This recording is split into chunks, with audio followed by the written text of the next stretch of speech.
sampai nangis-nangis. Cuma materi seperti apa ya? Ya, tidak bisa dibuka. Yang berikut lagi, kenapa sampai bunuh diri? Sebenarnya bunuh diri itu bagi saya menurut dengan saya tanggal 29 malam itu.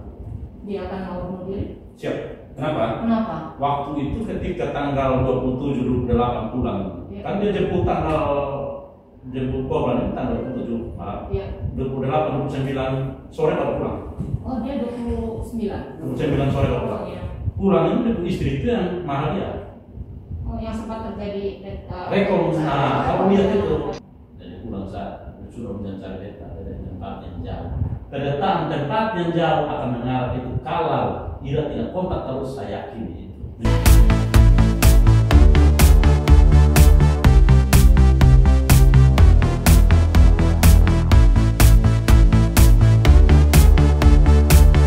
Dalam hukum, seseorang bersalah ketika dia melanggar hak orang lain dan terbukti bersalah. Tapi dalam moral, seorang bersalah ketika dia tidak mengungkapkan kebenaran yang sesungguhnya. Orang seperti itu layak disebut pembohong atau penjahat.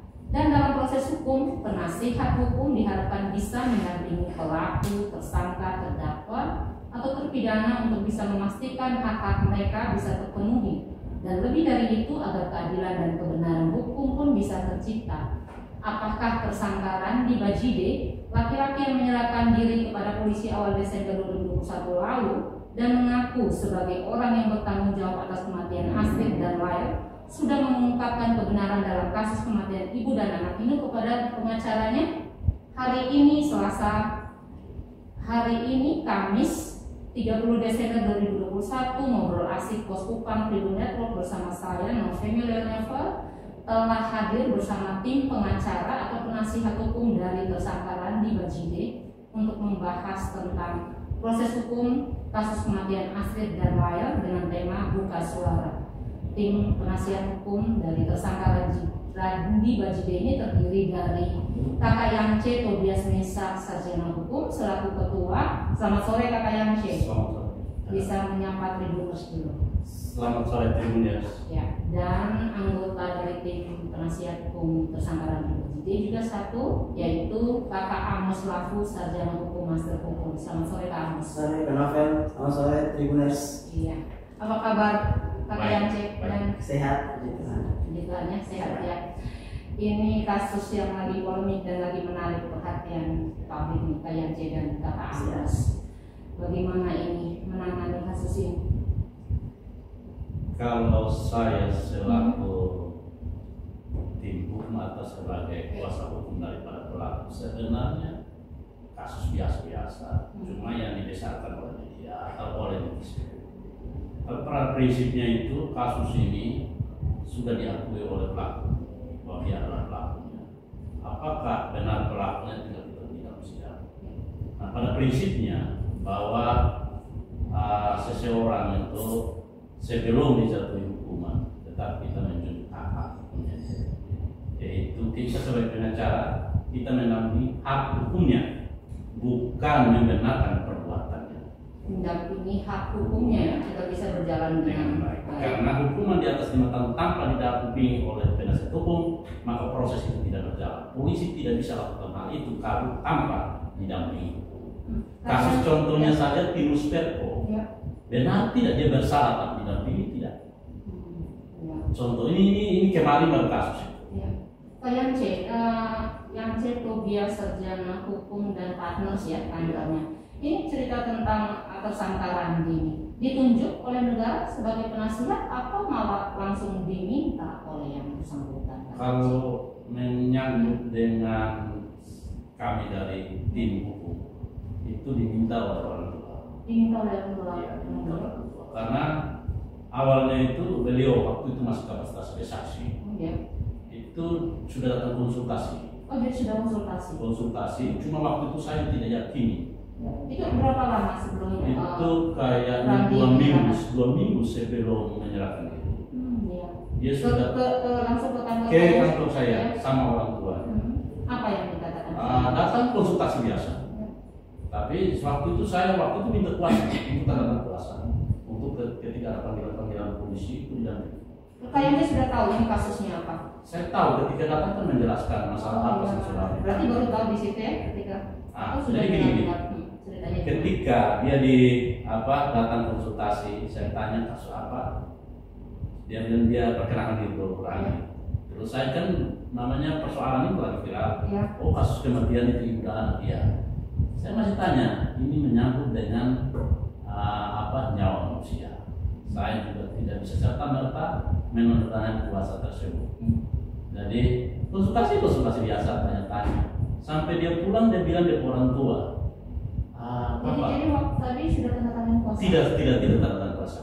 Tanda tangan kuasa itu sebagai apa? Kuasa untuk mendampingi dia sebagai saksi kalau dipanggil dia. Oh iya. Cuma saya tidak buat kuasa. Ya. Nah, Jadi dia pulang. Jadi cerita-cerita, tapi saya coba menanyakan hal-hal yang prinsip. Ya. Terus ini dia curiga saya bahwa saya itu menuduh dia bahwa dia bunuh. Oh, saat itu dia curiga. Dia curiga itu dia ngomong pada orang tuanya. Dia bilang, apa? Kalau pulang sampai rumah, ini Om Tobi kayaknya curiga saya yang bunuh. Ya.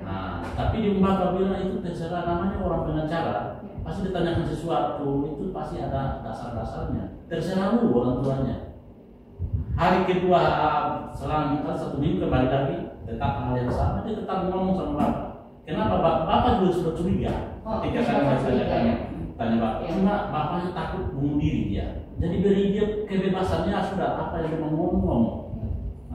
Nanti pada saat tanggal 1 lagi, tanggal 1 malam. Dia Andi kan menyerahkan diri tanggal 2 ya. Tanggal 1 dia. Tanggal 1 malam dia telepon. Ya. Tapi bukan dia, orang tuanya. Telepon, ini Om Tobi minta maaf besok pagi kami mau ke rumah lagi.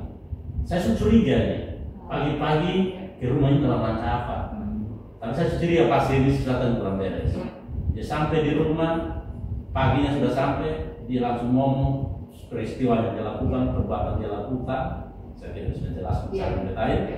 Dia jelaskan semua. Saya cuma bilang pertama-tama harus minta ampun pada Tuhan. Itu yang dikatakan. Saya yang bilang. Kalau lu sudah mengaku bahwa kan dia bilang dia mengaku dia bunuh, tapi terus anak itu bagaimana bunuhnya bagaimana? Dia jelaskan semua ke saya.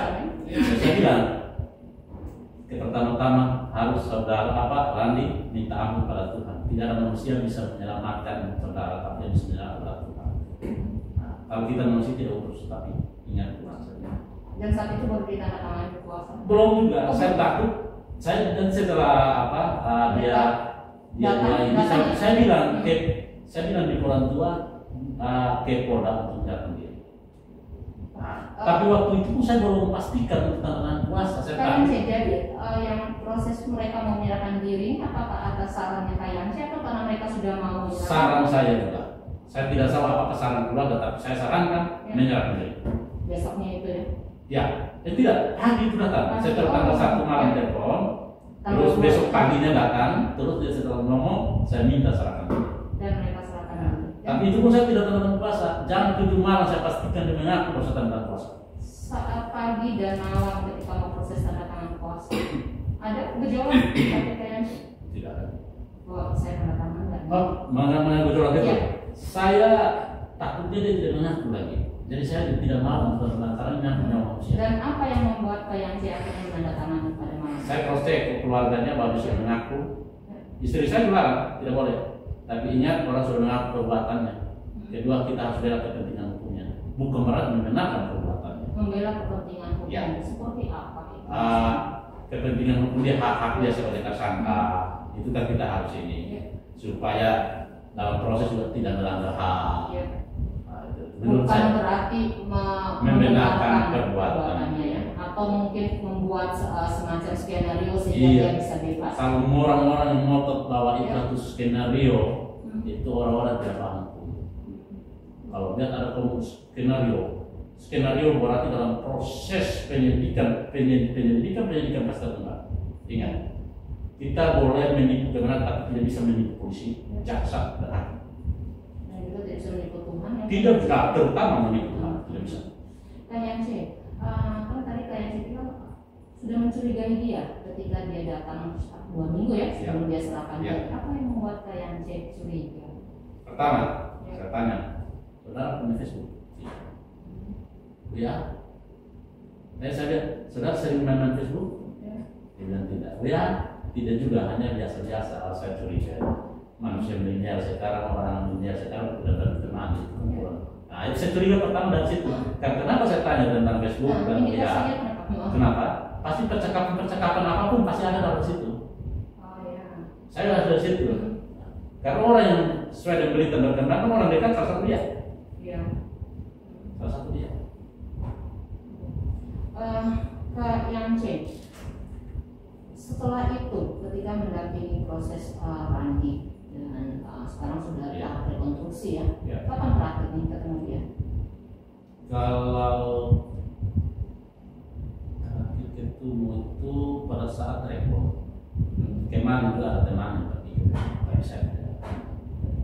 Berapa rutin tidak sih kuasa hukum menemui Randi selama ini? Selama mau bilang sebulan ya, dari awal tanggal 2 sampai tanggal 3 sudah sebulan. Rutin tidak mengunjungi? Karena dia sudah mengakui. Oh, dia sudah mengakui. Semua sudah dijelaskan secara rinci, terperinci. Tapi mungkin ada hal-hal yang perlu Tidak perlu. Tidak perlu ya. Kami tidak perlu. Dari 1 bulan ini berapa kali? Kami tidak pernah ini. Tidak pernah bertemu. Jujur, ketika diperiksa kami periksa tapi untuk ketemu langsung. Kata Amos tentang pemeriksaan Randy ini selama ini di polisi yang dikantongi oleh pengacara apa saja di BAP misalnya? Iya, saya kira kalau dalam tahapan penyelidikan dan penyidikan, pengacara ini kan sifatnya pasif. Ya. Pasif dalam artian bahwa keberadaan kita itu hanya melakukan tugas pendampingan hukum. Tugas pembelaan hukum itu nanti akan ada di persidangan. Karena ini bisa ini kan nih supaya bisa. Oke ya. Jadi sekali lagi bahwa dalam ranah penyelidikan dan penyidikan, pengacara itu bersifat pasif. Pasif dalam artian bahwa kita di sana itu peran kita itu melakukan pendampingan hukum.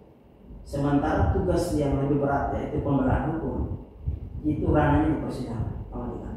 Sehingga sejauh ini yang bisa kami lakukan sebagai penasihat hukum atau pengacara dari saudara RBL, kita mendampingi dia pada setiap tahapan pemeriksaan. Semenjak dia menyerahkan diri pada tanggal 2 Desember, kita dampingi terus dan kita artinya kita selalu berusaha untuk membantu penyidik mengungkap perkara ini secara terang-terangan. Jadi manakala ketika penyidik hubungi, kita juga tidak mau yang formal sekarang. Jadi selama proses ini berjalan, karena kita mau barang ini betul-betul terang-terangan, sehingga kita tidak mau mempersulit penyidik. Kapan saja diminta penyidik, ketika penyidik merasa perlu untuk memeriksa Randi untuk kepentingan berdasarkan informasi-informasi yang mereka peroleh dari publik ataupun dari hasil teknik mereka mengungkap perkara ini, mau jam tengah malam, subuh pun mereka katakan kita siap. Ada pernah subuh? Ya, kita selalu dampingi sampai jam 4 pagi. Karena kita mulai jam 9 dan kita sampai pagi. Pasif di sini misalnya seperti apa? Pengertian Jadi pasif ini, pasif. ya. Pasif ini yang tadi saya sampaikan bahwa kita di sana untuk mendampingi dia. Jadi dalam proses pemeriksaan itu di tingkat penyidikan itu memang betul semuanya itu merupakan kewenangan penyidik. Jadi kita hanya ada di sana untuk memastikan bahwa proses pemeriksaan di tingkat penyidikan yang merupakan wewenang Polri itu berjalan dengan tetap menghormati hak asasinya. Tidak ada pemeriksaan yang dilakukan intimidasi, tidak ada kekerasan fisik di situ, tidak ada bentak-bentak, tapi tersangka diberi kebebasan untuk menjelaskan apa yang dia ketahui, apa yang dia alami terkait dengan tindak pidana itu. Dan kita hanya ada di samping dia. Jadi begitu dan memastikan bahwa tidak terjadi hal-hal itu ya. Iya. Tidak ada Tugas kita sebenarnya itu.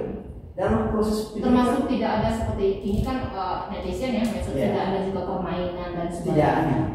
Itu semua itu hanya opini dan kita saya kira kami berusaha memahami soal empati publik ini sehingga karena saya coba hibur teman pengacara juga ini kita berpikir positif saja bahwa ini empati publik sehingga kita harus menerima resiko dicap sana sini merekayasa dan seterusnya. Karena kalau orang baca ketentuan perundang-undangan, kewenangan pengacara di tingkat penyidikan sangat terbatas. Hanya datang mendampingi, duduk di samping dia, polisi mulai mengambil laptop, mulai BAP, saudara tersangka sehat. Di luar dari pemeriksaan yang dilakukan oleh penyidik terhadap tersangka Randy, pernah ada pertemuan dengan pengacara sendiri begitu dengan siapa? Dengan Randy.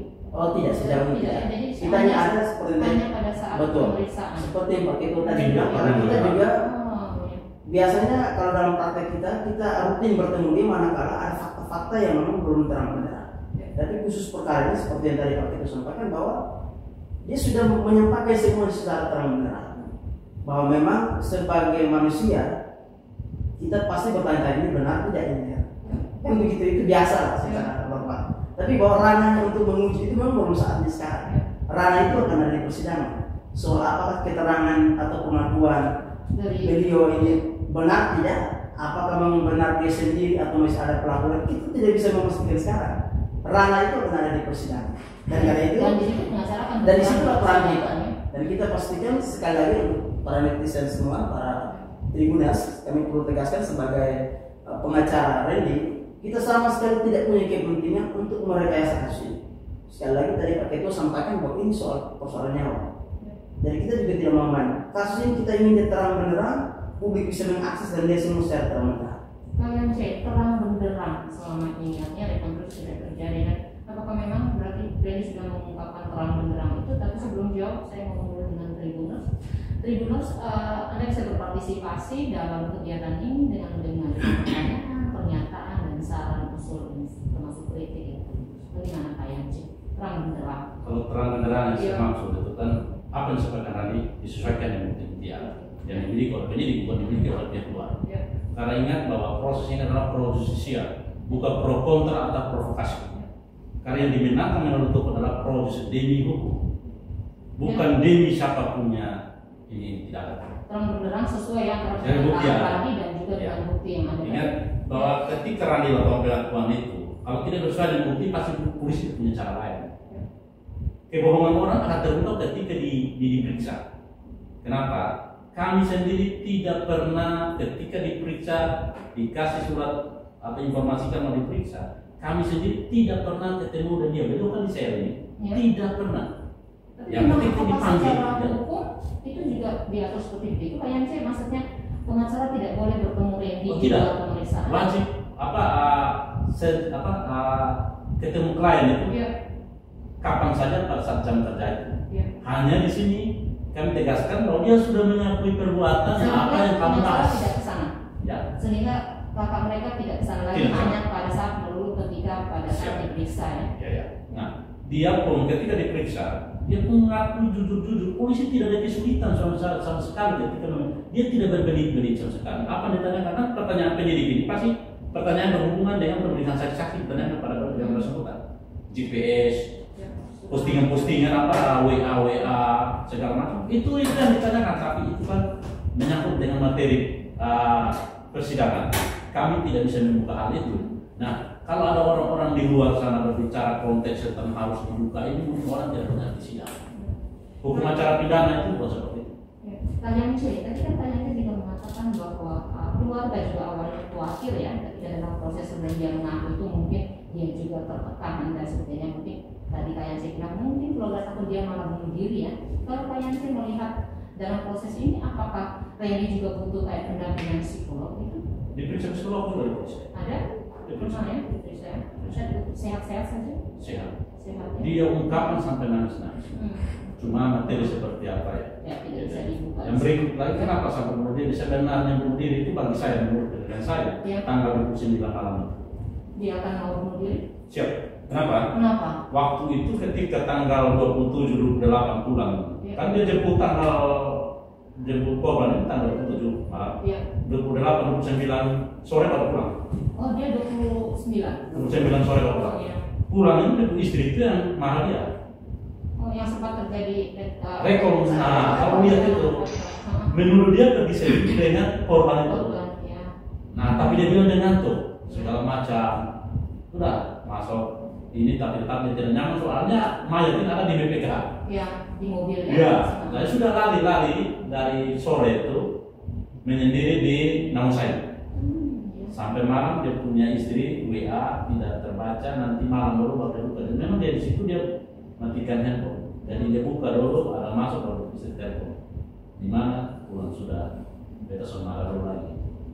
Jadi pulang saat sudah mencari beta dari tempat yang jauh. Kedatangan tempat yang jauh akan mengarah itu kalau Ira tidak kontak terus, saya yakin itu. Menurut saya, karena bilang tempat yang jauh. Dan mungkin dia juga saat itu dalam keadaan udah tidak stabil. Dia, saya pernah tanya malam-malam itu tidak nyaman. Nah, ketika dia mulai mengambil pemeriksaan BAP tanggal 1 habis, tanggal 2 malam hampir siang habis itu dia tidur di Nyaska setelah di BAP. BAP. Tapi saat itu kan Kakak belum dampinginya. Polisi sudah tanggal 2 itu dampingi sebagai Oh, tersangka. langsung tanda tangannya juga. Ya kuasa tanggal jam 7 malam tanggal Ya, berapa jam itu dia diperiksa saat itu? Kita sampai jam 4 subuh. Dari jam Dari jam 8 malam. Dari jam 7 kita ke Polda tanpa kuasa. Kemudian kita penyidik mempersiapkan berkas-berkas untuk pemeriksaan. Sekitar jam 8 kita mulai running sampai jam 4 subuh. bagaimana kondisi dia saat bercerita tentang kondisi? Kalau dia cerita karena dia sudah cerita semua apa yang dia lakukan, masa lega, rasa nyaman kalau tidak ada kejar-kejar lagi suruh pengakuan. Karena seorang jadi kalau mau pasti Terbebani. Jadi saya ini waktu itu kan kita berenam hadir di sana waktu pemeriksaan pertama. Tapi waktu itu secara khusus pakai itu menugaskan saya dan Pak Pintu Opan yang mendampingi di kursi waktu pemeriksaan. Sehabis pemeriksaan itu saya sempat tanya sama dia, sama Pak Rani, gimana Pak Rani? Dan kakak saya sudah mulai agak rasa tenang. Saya bilang kenapa tenang? Nah, kakak selama ini kurang lebih 3 bulan ini saya tidur malam tidak bisa. Dimanapun saya berada, biar ruangan yang terang sekalipun, saya merasa dibayang-bayangi, diikuti oleh sosok-sosok ya. Jadi saya bilang Pak Rani itu memang ya entah kita mau percaya tidak, tapi itu memang biasanya begitu. Itu mereka lagi meminta Pak Rani punya pertanggungjawaban. Apalagi, mohon maaf sekali lagi, ini orang dekatnya Pak Rani. Sehingga syukur hari ini Pak Rani sudah menceritakan semua. Lalu waktu itu saya selipkan satu pesan. Saya bilang Pak Rani, yang tadi Pak Rani sudah bilang itu kita berharap sebagai tim penasihat hukum pengacara Pak Rani. Kalau masih ada peristiwa, masih ada fakta lain yang Pak Rani belum sempat ceritakan, tolong dicungkapkan. Kita mau barang ini terang-terang. Bahwa sekali lagi ketika Pak Rani betul-betul melepaskan semua, menceritakan semua beban ini, saya yakin Pak Rani akan tidur terang-terang. Secara batin dan sikap ini bisa siap untuk menghadapi proses hukum. Karena semuanya sudah terang-terang, sudah diungkapkan secara jujur dan transparan. Jadi kakak saya sumpah ini sudah saya. Jadi artinya ada permintaan ya dari penasihat hukum mengungkap semuanya. Itu minta. Setiap kali kesempatan kita bersama selalu kita minta. Tapi dipastikan bahwa Rani juga tidak ada tekanan dari siapapun. tidak tekan. Tidak ada tekanan dari siapapun. Jadi beri kebebasan dia untuk menceritakan apa yang dia alami, apa yang dia lakukan. Menjadi pendamping dari seorang tersangka kasus kematian ini banyak dibully kan? Pro kontra banyak ya. Bagaimana sempat dibully? Kalau kita itu profesi pengacara siap dibully dan siap menerima pujian. Bagi saya nyantai, gitu aja kan. Sampai keluarga juga? Keluarga saya tidak pernah mendengarkan saya juga malas baca komen-komen yang saya tahu mereka tidak menyentuh. Buat ngapain baca hal-hal yang jelas? Kalau Pak? Ya, waktu awal setelah tanggal 2 kita terima kuasa ini, ya sekitar 2 hari, 3 hari ke depan kemudian reaksi publik itu muncul. Dan saya termasuk salah satu anggota tim PH yang pertama kali Dibully. Seperti apa dibully? Ya mereka mulai mengait-ngait, mohon maaf Ibu Novel bahwa saya juga dulu sebelum jadi advokat ini kan saya juga aktivis, sama seperti ya pejuang-pejuang kemanusiaan yang teriak-teriak ya, aksi damai. saya dulu mohon maaf Ibu Novel, saya dulu sempat menjadi ketua GMK Pak. Sehingga saya berusaha memahami bahwa ada banyak orang yang mungkin saat ini belum bisa memisahkan antara profesi saya hari ini dengan profesi saya sebelumnya. Tetapi mereka tidak bisa kemudian secara menggeneralisir bahwa seorang karena saya sudah berubah profesi dan tujuannya hal-hal yang prinsip kebenaran itu mereka pikir kita abaikan. Tidak juga. Justru sekarang ini dalam peran kita dalam sebagai penasihat hukum dan justru kita lagi berusaha mengungkap kebenaran dan keadilan seterang-terang. Dan yang pasti kalau kita bisa ungkap terang-terang, keadilan dan kebenaran bukan hanya milik rakyat, tapi juga itu yang sebenarnya milik korban. Karena semuanya terang benar. Dan itu yang kita saat ini terus pegang komitmen sebagai penasihat hukum, ya istilahnya yang tadi serba-serbinya ada. Ya. dibully sana sini, itu sudah resiko pekerjaan. Tapi sekali lagi lewat ini juga saya mau izin kenapa saya sampaikan ke para tribunas bahwa sebagai advokat itu yang saat ini kita laksanakan ini sebenarnya adalah perintah undang-undang. Pasal 54 sampai 55, 56 KUHP itu menjelaskan tadi seperti itu bahwa terhadap seseorang yang diduga melakukan tindak pidana ancaman 5 tahun ke atas itu wajib didampingi advokat. Dan disitulah peran kita. Tapi sekali lagi bahwa keberadaan kita tidak dalam konteks merekayasa kasus, membenarkan perbuatannya jahat, tidak. Justru sekarang kita selalu menyarankan dia, Pak Andi di dalam sel sekalipun tetaplah buka hati minta pengampunan kepada Tuhan.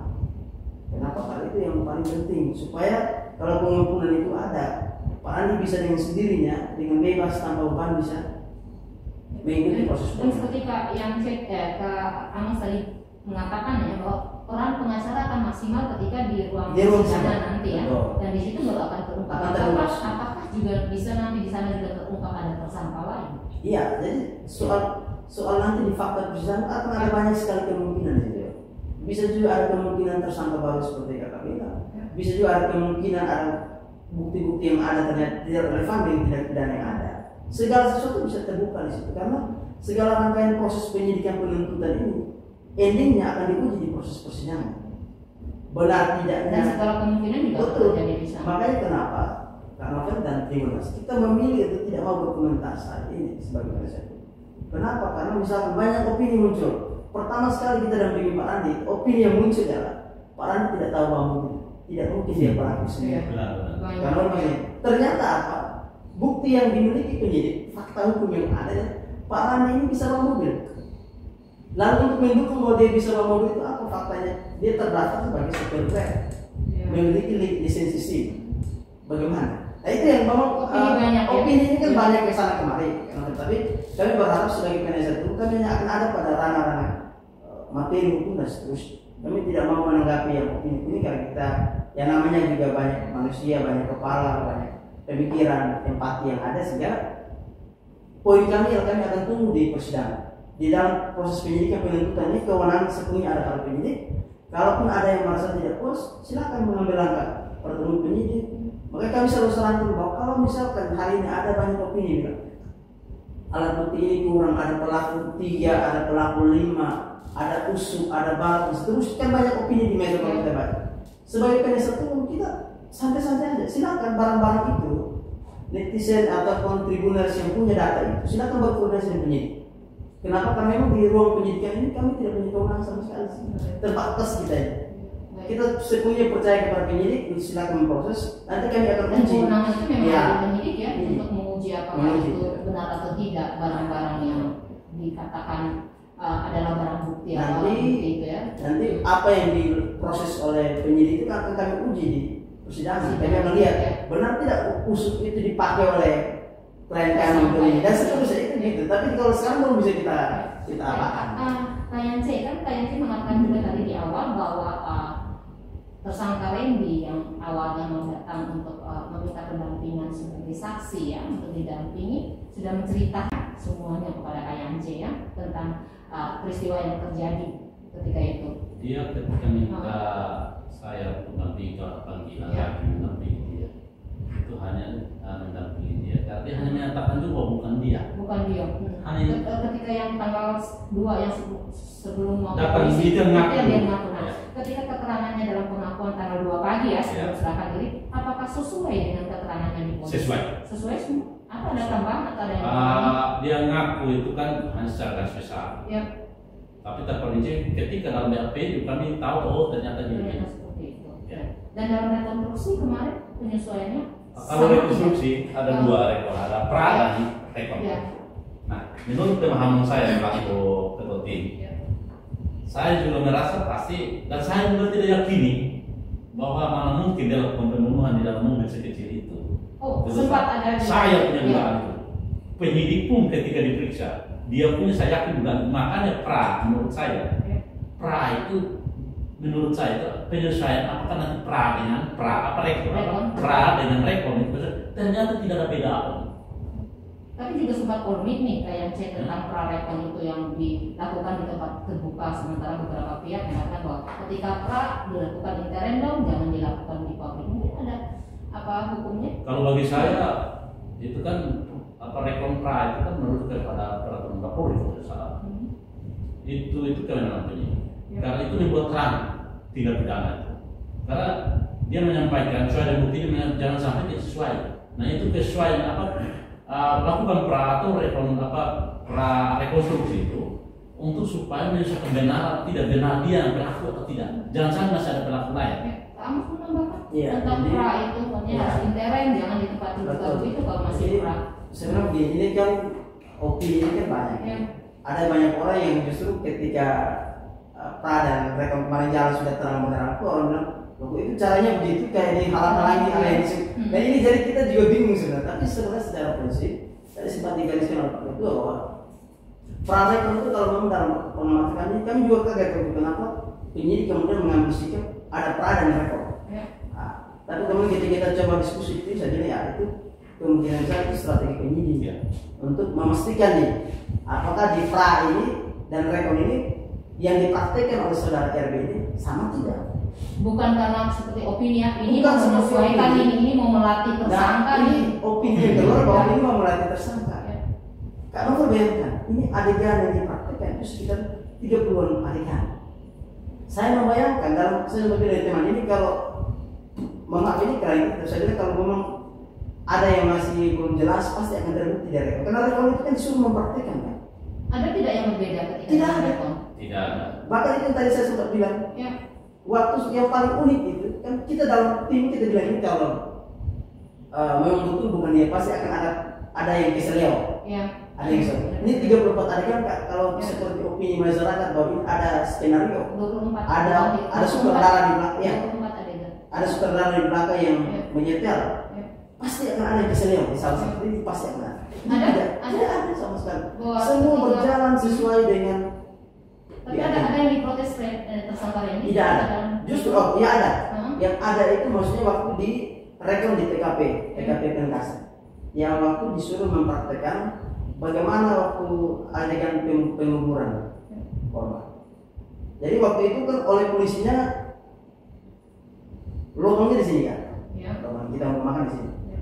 Mobilnya itu ketika dia mundur mobil ke belakang untuk mau persiapan penguburan, dia pasang mobilnya agak sedikit. Oleh penyidik diminta dia luruskan mobilnya harus lurus begini. Jadi minta dia luruskan mobil. Lurus mobil kan tidak Pak. Saya Ya buat justru sendiri. bosan. Tidak Pak, saya yang tahu waktu itu. Waktu saya bawa mobil untuk mabuk, memang saya mobilnya tidak lurus dengan lubangnya. Saya miring sedikit. Apa artinya? Dari situ menambah keyakinan kita bahwa ya artinya kebenaran itu kita tidak tahu. Tapi yang pasti sejauh yang kita lihat berdasarkan fakta dan alat bukti yang ada, memang seperti itu. Dan saat itu juga berarti peran pengacara juga di situ ya. Iya. Ketika Randy menolak rekonstruksi yang tidak sesuai, dia pasti akan protes di Kalau- situ dan pengacara bisa ini ya. Terjadi bisa- perdebatan ketika ya. itu karena Ya. bagi saya diintervensi oleh kuasa daripada korban mengatur-ngatur tentang pra. Sementara pra itu kan berhubungan dengan mereka berhubungan dengan pihak ada sesuai dengan pihak. Nah sampai-sampai ada pengacara dari korban ambil kita harus pasang di situ mobil datang parkir di situ dia langkah gini itu saya keberatan. Oh, Saya harusnya keberatan. penyidik ya. Ya. Hmm. Saya minta di penyidik sebenarnya rekonstruksi demi kepentingan penyidik atau demi kepentingan korban. Dan yang penyidik mewakili kan korban untuk membuat terang perkara ini. Ya. Nah, tapi kalau sudah dilakukan ini berarti dia tidak memahami hukum acara. Saya protes ketika itu langsung ada dari jaksa bilang biasanya Pak mereka catat di situ mereka yang buat dakwaan.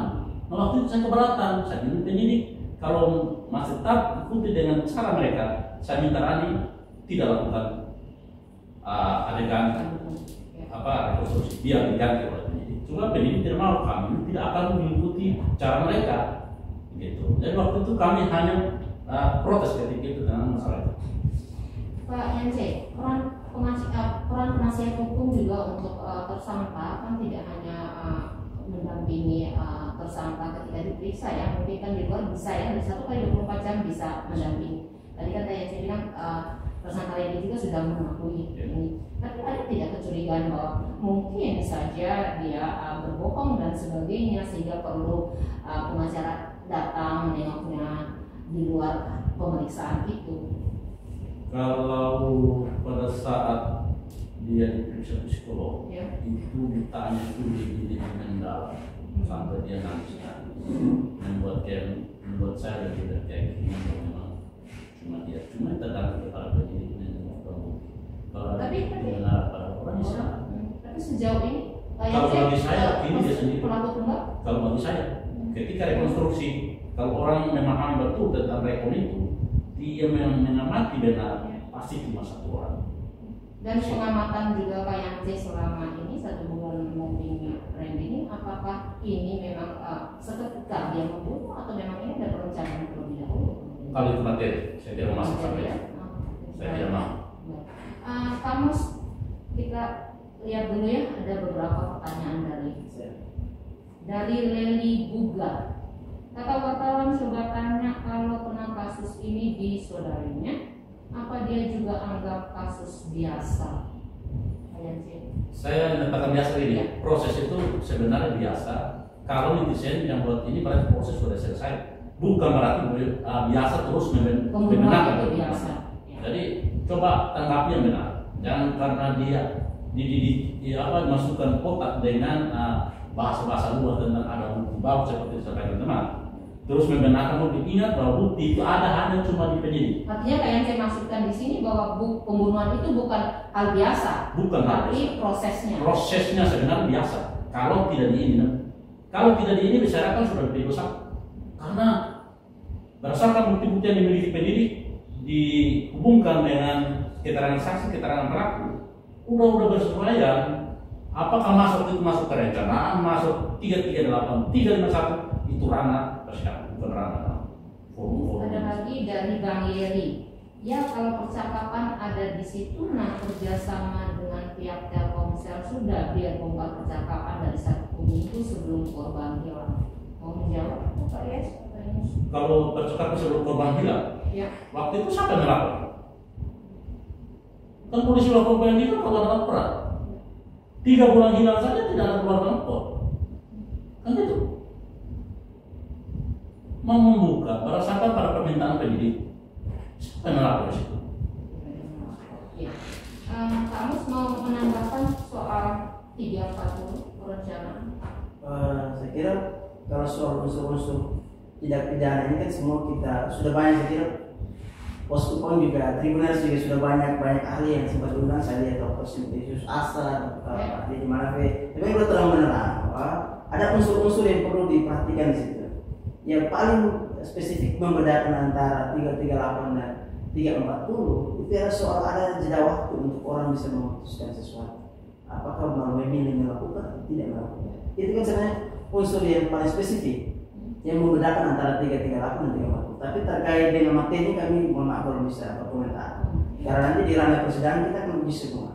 Ya pada prinsipnya kami tetap menghargai apapun yang ditetapkan penyidik terhadap pasal yang ditetapkan penyidik terhadap klien kami, kita tetap hargai. Tapi nanti di persidangan kita akan uji semua. Dan kita juga berharap persidangan terutama majelis hakim yang nanti kami ini, kita berharap benar agar jangan sampai peradilan ini kemudian tidak menjadi independen. Dalam artian kita sangat benar berharap pada pengadilan nanti ke depan untuk bisa mengadili ini berdasarkan fakta hukum dan alat bukti, bukan berdasarkan tekanan masyarakat ataupun tekanan publik. Bahwa kita berempati, semua kita berempati dalam proses ini, dalam tragedi kemanusiaan. Tapi yang namanya proses hukum, dia menitik beratkan pada adanya fakta hukum dan alat bukti yang sah. Sehingga itu kita berharap itu ada tidak bisa jumpai di proses persidangan nanti. Terhadap kayu yang diinformasikan bahwa juga menjadi alat bukti ya yang digunakan tersangka Randy dalam kasus kematian ini, bagaimana menurut Dayanci? Kayu. Iya. Kalau kayu itu saya sudah mendengar, tapi di penyidik tidak pernah ada kayu. Jadi kalau ada kayu itu mungkin dia juga mengetahui tentang perbuatan pidana atau dia juga bagian dari perencanaan dan pembunuhan. Ingat, satu perbuatan pidana yang bisa melakukan penyidikan adalah penyidikan kepolisian. Tidak ada LSM atau LBH untuk melakukan penyidikan. Kalau memang ada barang itu, minta kepada penyidik untuk lakukan penyitaan atau Menyerahkan. menyerahkan. Tapi penyerahan itu harus prosedur. Barang itu misalnya letak di sana, terus kau pergi untuk ambil serahkan, itu menghilangkan kualitas daripada bukti. Jadi tetap harus Jadi tidak serta merta bahwa barang dipegang di tangan itu bohong bagi saya. Itu bohong. Karena beberapa bukti-bukti itu harus TKP, bukan bukti-bukti, bukan batu. Berarti sudah bisa mengaburkan dan sebagainya. Iya. Ada dugaan seperti itu. Iya. Nah, Kak Amos, satu lagi tentang tas. Ini ramai nih. Tas dan ini kan maaf kali deh hal seperti itu. Bagaimana komentarnya? Jadi kita sekali lagi begini, kalau dalam proses peradilan hukum pidana itu ada satu gium yang sangat kental yang orang-orang hukum itu selalu pegang, bahwa di dalam hukum pidana bukti itu harus lebih terang daripada cahaya. Ya, artinya apa? Ketika orang menanggapi foto-foto yang ada, kita sebenarnya tidak persoalkan, tapi yang paling penting adalah siapa yang punya kewenangan menilai. Kalau kita sudah bicara proses hukum, siapa yang berkewenangan menilai bahwa itu tali BH benar atau kertas? Ini kan harus ada orang yang berkompeten yang menilai itu kan. Kita yang masyarakat biasa ini boleh beropini, tapi kalau mau ini terang benderang diserahkan pada orang yang berkompeten untuk menilai. Sekali lagi sebagai penasihat hukum kita sangat welcome, kita sangat terbuka untuk barang ini di proses hukum, tapi kita juga tidak mau opini-opini liar kemana-mana. Tidak boleh. Kalau memang ada fakta itu silakan diuji.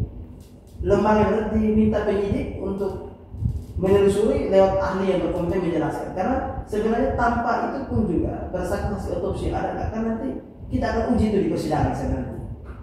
Sehingga kita berharap semua kita bisa bersabar, karena proses hukum ini proses yang panjang dan sangat perlu kehati-hatian sih.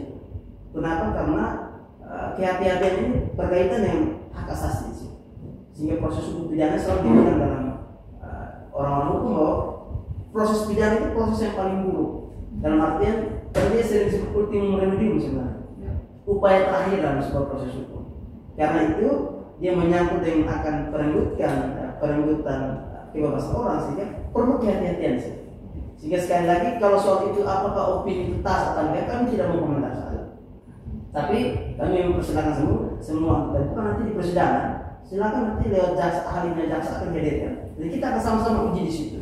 Kita dengar pendapat ahli, orang yang berkompeten untuk menjelaskan hasil otopsi ini. Apakah ini tali BH, tali tas atau apa?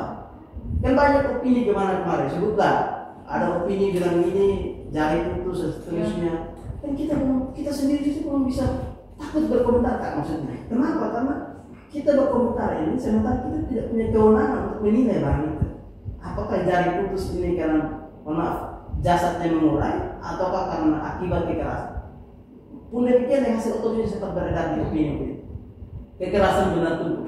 Apakah benda tubuh itu karena penganiayaan ataukah benturan di mobil waktu dicekik? Itu kan kemarin waktu rekod ini prakteknya semua bahwa dan sekali lagi itu akan diuji di iya, persidangan. dan itu semua akan kita uji di persidangan.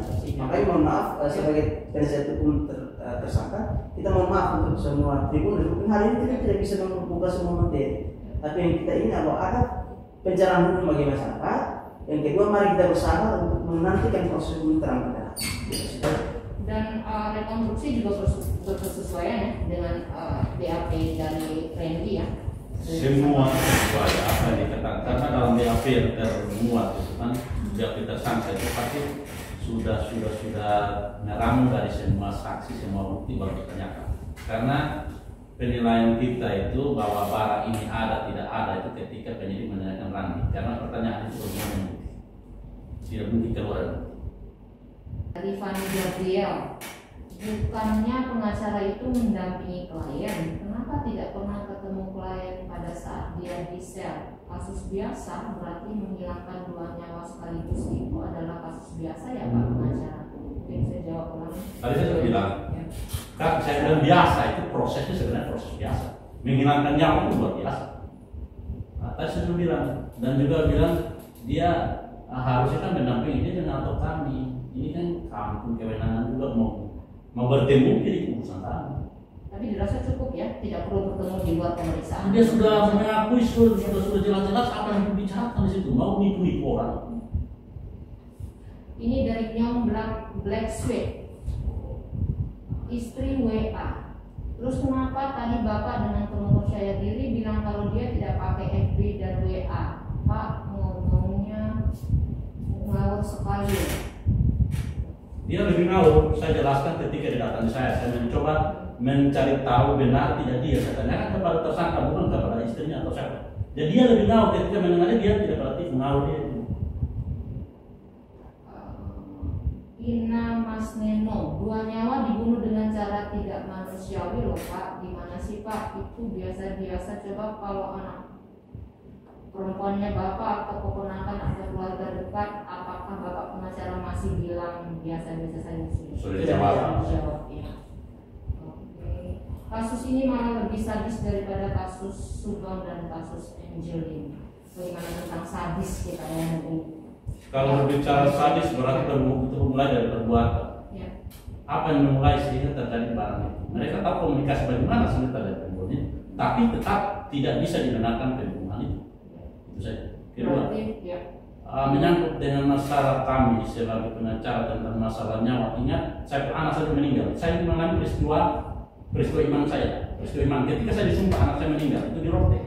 Makanya ketika siapapun datang sampai saat ini saya lakukan pembelaan atau pendampingan hukum kepada siapapun kasus benar saya kalau salah saya tidak. Tapi itu kenal Randi konteks Randi karena dia mengaku maksud saya.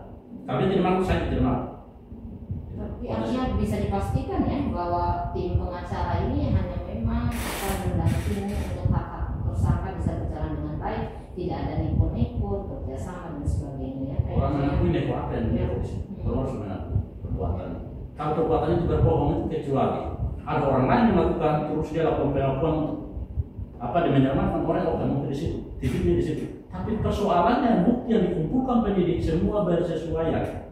Itu bukti berbicara konteks penyelidikan atau tindak pidana harus bermulai dari tanpa berangkat dari bukti yang mungkin polisi lakukan penetapan seorang yang tersangka. Polisi juga punya keahlian dalam masalah itu. Apa Amos mau tambahkan?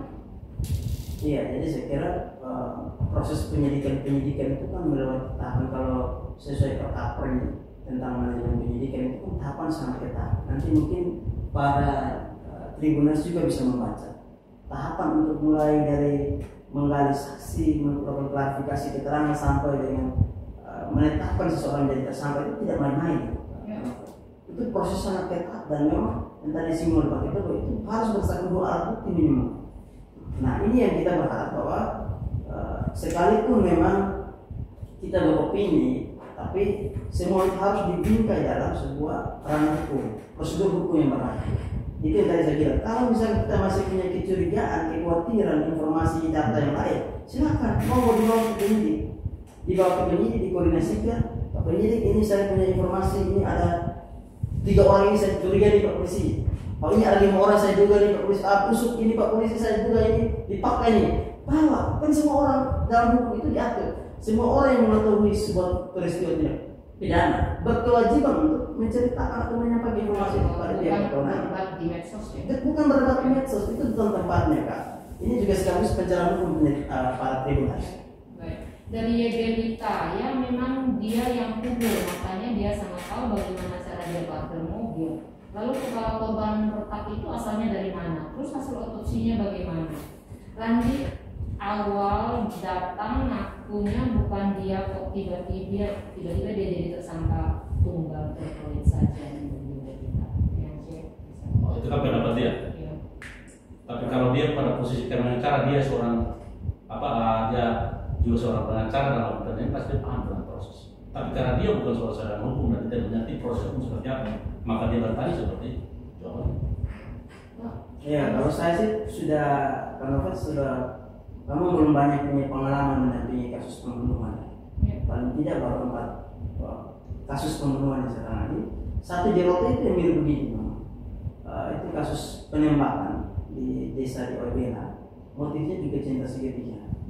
Nah, yang rumitnya di situ sebenarnya dari 3 pelaku yang sekarang sudah menjalani hukuman. Awalnya itu salah satu pelaku pria yang memiliki hubungan terlarang dengan klien saya yang ibu ini. Itu dia tidak mau mengaku juga seperti yang tadi ditanyakan oleh Elisa. Setelah kita kejar ternyata memang awal itu kan dia masih rada ragu-ragu dan takut untuk menyampaikan itu secara terbuka. Sehingga kalau soal itu memang itu biasa lah, kalau kita bisa menampingi ini kan ada ranah di mana orang pribadi orang itu berbeda-beda. Ada yang langsung ketika dia buat, dia langsung bawa senjata, serahkan diri dan menceritakan semuanya. Jadi saya juga mau memberi pembicaraan bahwa proses penyerahan diri itu bukan sesuatu yang negatif. Ini berkembang di medsos itu, banyak orang menilai bahwa penyerahan diri dari klien kami RB itu bernuansa negatif, seolah by design. Padahal tidak. Kita banyak membaca berita kasus pembunuhan, banyak orang pelakunya habis serahkan diri. Karena 2-3 bulan kemudian setelah dia siap secara psikis, dia datang diceritakan. Itu hal yang biasa. Tapi bahwa sekali lagi yang kita inginkan ialah proses hukum terhadap perkara ini berjalan terang benderang. Alat bukti pun yang ada mesti terang benderang, tidak atas dasar opini semata, tapi semuanya itu harus bisa diverifikasi, memenuhi syarat-syarat ketentuan perundang-undangan berlaku. Baik, Pak Yamsyah dan Pak Amos ini sudah tiba di penghujung acara nih. Pak Amos duluan, bagaimana nih harapannya Pak Amos untuk para netizen? Harapan saya pertama untuk para tribuners, kami mohon dukungan dan kepercayaan bersama. Proses ini tidak mudah, bahwa kita sebagai penasihat hukum dari RB pun kita tetap ada pada ranah di mana kebenaran keadilan harus ditegakkan. Ada gium kita di orang hukum sama, fiat justitia ruat tueno, tegakkan keadilan sekalipun bagi kurang. Artinya bahwa kami berharap juga para tribuners kemudian tidak setiap saat menjustifikasi kami yang negatif, sekalipun secara batinnya kami sudah sanksi ya, kalau ini bagian risiko pekerjaan. Tapi mari kita berpikir secara jernih, mendudukan ini dalam rule of peraturan perundangan berlaku, sehingga betul-betul proses hukum ini bisa berdampak pada semua, memiliki kepastian hukum, keadilan hukum, dan juga kemanfaatan hukum. Dan yang terakhir, saya juga dari tempat ini ke novel menyampaikan empati dan turut berduka yang mendalam kepada keluarga dari almarhum Astrid Manafe dan juga Nana Makarim. Secara pribadi atas nama keluarga dan juga sebagai bagian dari tim penasihat hukum, kita juga merasakan duka yang mendalam. Tetapi dalam bagian kerangka sebagai tanggung jawab profesi, menjalankan profesi ini, kita tetap berpegang teguh pada aturan yang ada, dan yang pasti tujuan kita sama. Walaupun kita ada di pengacara sebagai pengacara tersangka, tapi yang perlu diingat bahwa advokat atau pengacara tidak identik dengan klien. Artinya apa? Bahwa kalau kliennya pembunuh, kemudian kita juga ikut dicap sebagai pembunuh, ini tidak seperti itu. Bahwa kita ada di situ hanya semata-mata mendampingi dan memastikan hak hukum seorang tersangka, seorang terdakwa itu tetap terjaga, karena itu sudah diwajibkan dalam peraturan perundangan. Tapi secara kemanusiaan kita tetap berempati. Jadi kita berdoa sama-sama proses ini bisa terang-terang, keadilan bisa dimiliki oleh semua pihak, korban maupun juga tersangka. Mungkin itu. Pak Yamsyah untuk netizen. Kalau saya selaku ketua tim untuk menyangkut persoalan ini, saya rasa percayakan semua kepada polisi. Dan menyangkut dengan isu-isu ada balok, ada tersangka lain, kalau memang ada netizen atau ada dari pihak-pihak lain memiliki bukti itu, disampaikan kepada penyidik. Karena penyidiklah sesuai dengan undang-undang, dialah yang mempertanggungjawabkan apa yang dia lakukan, BAP, proses segala macam itu dalam sidang melalui jaksa penuntut. Nah, dengan demikian maka kami tidak mengurangi rasa hormat kepada teman-teman di luar yang menyampaikan ada bukti ini kan pro justisia, bukan provokasi atau pro kontra. Karena pro justisia ada hanya di penyidik, bukan ada di mana-mana, ada cuma di penyidik. Oleh karena itu, saya minta kalau memang ada bukti lain yang disimpan, tolong dibawa ke penyidik supaya jangan membuat kasus ini jadi rumit. Karena kasus sebenarnya sederhana, karena sudah pengakuan, bukti-bukti sudah selesai, maka sebenarnya sudah selesai. Cuma karena bagi tekanan-tekanan segala macam mengakibatkan proses ini agak terlambat. Padahal sudah berjalan sebenarnya normal. Oleh karena itu ya, mungkin harapan saya kerjasama dari pihak-pihak di luar sana yang pegang bukti, bawalah ke penyidik di situ. Dan menyangkut dengan ucapan bela sungkawa, teman saya sudah sampaikan, kami sebagai pengacara dari awal, kami juga sudah rasa merasakan apa yang dirasakan oleh keluarga. Cuma ya profesi kami untuk melakukan hal ini bukan berarti membenarkan perbuatan daripada tersangka. Mungkin itu saja. Pak yang cerita selama ini benar ya, tim pengacara tidak ada tekanan dari siapapun ya? Kami sudah disumpah dan tidak ada satupun bisa menekan kami. Itu komitmen, tidak ada. Baik ancaman maupun Ancaman upaya apapun kerjasama ya? berbicara tentang pengungkapan satu kebenaran. Ini kan mengungkap dia ini yang ungkap ini kita ini untuk menyerahkan diri segala macam, ungkap kasus ini jadi terang, mendukung kepolisian. Itu juga dari kami pengacara bagaimana bicarakan ketika dapat mengakui, itu kan dari kami juga. Berarti kami minta supaya kasus terungkap. Dan hingga saat ini tim pengacara masih mempercayai tersangka akan kejujuran. Kalau tersangka kami kita konteks pidana kita bicara tentang bukti. Ya. Ketika pengakuan dia dihubungkan dengan bukti, bukan berarti sebatas mantap pengakuan dia. Nah, tapi ketika dimana itu dihubungkan dengan bukti-bukti, itu yang menjadi keyakinan kami. Karena bicara pada fakta persidangan itu Dan bicara. masih yakin sampai sejauh Kalau untuk sementara sementara. masih. Dan mungkin di persidangan bisa berubah. Kalau ada berubah ya itu ranah persidangan kita uji di situ semua. Nah, dalam pemeriksaan terhadap tersangka Reddy dalam pemeriksaan di tingkat penyidikan polisi selama ini berlangsung dengan baik, tidak ada misalnya menggunakan alat tes kejujuran gitu, tidak ada ya? Jadi sejauh ini kita dampingi belum ada ya, tapi saya kira kita apresiasi karena selama proses pemeriksaan di tingkat penyidikan itu penyidik sangat profesional, ramah, tidak ada intimidasi, kekerasan. Ini juga sekaligus saya mau klarifikasi, banyak juga opini di medsos memperbanding-bandingkan. Itu tim Sperko itu bukannya bonyok loh. Kenapa RB ini bukannya mulus, berarti dia ini ada apa-apanya dengan penyidik saja. Itu bukan seperti itu. Penegakan hukum di Indonesia, khusus kasus pidana ini sudah berubah. Kalau dulu kita masih pakai HIR, itu ranahnya kayak tim Sperko itu banyak ya. Datang tidak mengaku, dihajar segala macam. Tapi kita sudah ada dalam ranah hukum. Kita punya acara pidana yang menjunjung tinggi hak asasi manusia. Tapi terjadi kebonyokan dalam tim Sperko itu berarti kekeliruan dari Itu kekeliruan dari penyidik. pengamanannya. Ya, pengamanannya. Tapi kita juga tidak bisa pastikan apakah itu Kekeliruan oleh penyidik atau oleh masa yang tidak penyidik. Ya. Tapi yang pasti bahwa justru di situ peran seorang advokat. Ya. Kalau kemarin kita yang lawyernya tim Sperko, kita akan lapor semua itu yang penyidik-penyidik itu. Karena di situlah tugas Tapi kita. di sini kita tidak sedang Tapi berbanding. ya, hanya sekaligus sebagai pencerahan hukum saya sampaikan. Artinya tidak ada tes ini ya tadi ya. Kalau pakai kebohongan gitu tidak ada ya. kalau itu penyidik mau lakukan tes ya silakan. Kalau sementara selama ini ya, tidak. belum sementara Kan itu. tes kejiwaan mungkin terhadap Kalau kejiwaan dia itu kan dari psikolog udah Sudah. ini mungkin normal. kemungkinan dia mungkin ada gitu kelainan jiwa Tidak, dan tidak. sebagainya. Kalau Tidak, ya Tapi kami sudah dampingi melalui itu ya. itu sama kalau psikolog udah 2 orang yang Berarti artinya tersangka Randy bisa bertanggung jawab secara bertanggung jawab. Pada saat ditanyakan psikolog, Ya. dia menangis bahwa sudah terjadi, dia sudah tertantang. Saya minta ampun kepada itu nanti konfirmasi psikolog pasti. Pokoknya psikolog pun caratannya ini ya namanya orang psikolog memahami Tapi orang tes jiwa. kejiwaan sudah ya. Tes Belum ya? Ini sudah rampung semua di psikolog. Karena di psikolog itu sekali Iya. analisa semua. Iya. Tapi Sudah nanti bisa kita pastikan ya. bahwa Randy tidak mengalami gangguan Iya, kejiwaan sehingga dia bisa bertanggung jawab secara secara pertanggung jawab dia siap untuk bertanggung jawabkan, tidak ada yang cacat. Nanti hasilnya kita akan lihat di persidangan karena nanti ahli psikolog juga pasti akan diminta keterangan. dan kita akan menunggu nih peran dari Siap. pengacara Kita untuk siap. bagaimana perannya ketika di persidangan. Siap.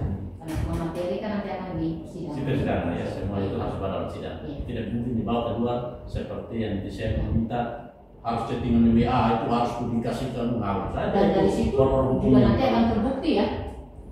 Artinya dari di persidangan itu nanti akan benar-benar terang benderang.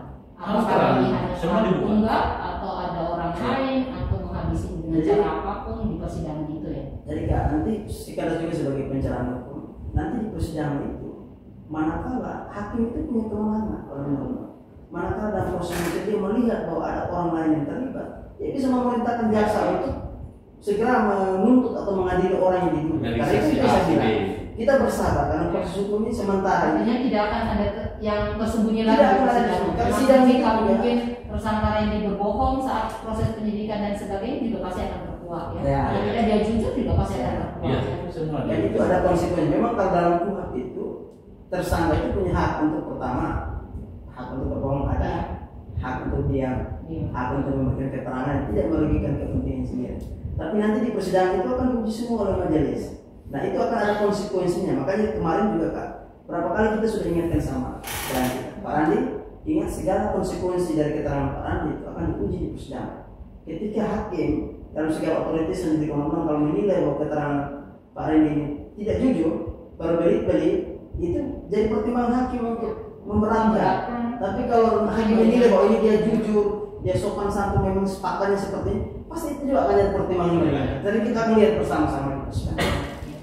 Kalau yang saya Kak Amos, saya atas nama manajemen Pos Kupang menyampaikan terima kasih sekali atas kehadiran di sini dan semoga di lain waktu kita bisa tetap ada di sini untuk membahas isu-isu lainnya. Saya mungkin satu Kak, mungkin mewakili tim juga kita mau menyampaikan promo dulu untuk manajemen Pos Kupang. Beberapa kali komunikasi kita itu akhirnya yang sebenarnya rencana kita lebih awal dialog atau sulit sekali ya menghadirkan pengacara di sini. Sebenarnya tidak sulit, cuma karena dalam proses kami tidak mau mendahului proses itu. Kita memilih tidak mendahului proses. Kami tidak mau mencari panggung itu. Ya. Soalnya isu itu juga tidak sampai ke kita ya. Siap. Kita informasikan seperti itu kita tidak ini. Siap. Baik. Terima kasih Sama-sama. Pak Yance dan Kak Amos ya.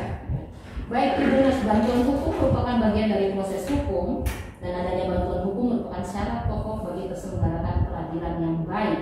Artinya agar fungsi peradilan berjalan dengan baik dan mempunyai integritas, maka harus ada bantuan hukum yang diberikan oleh penasihat hukum ya, dan memberikan pembelaan kepada tersangka dalam hal ini agar hak tersangka juga bisa terpenuhi. Bukan hanya hak tersangka, tetapi proses hukum itu dapat berjalan dengan baik dan juga demi kepentingan korban dan proses hukum itu sendiri. Saya Novel Novel atas nama Pos Kupang bersama Kakak Amos Lafuf dan juga Kakak Yance Tobias Mesak sarjana hukum menyampaikan pamit undur diri dan terima kasih selamat sore.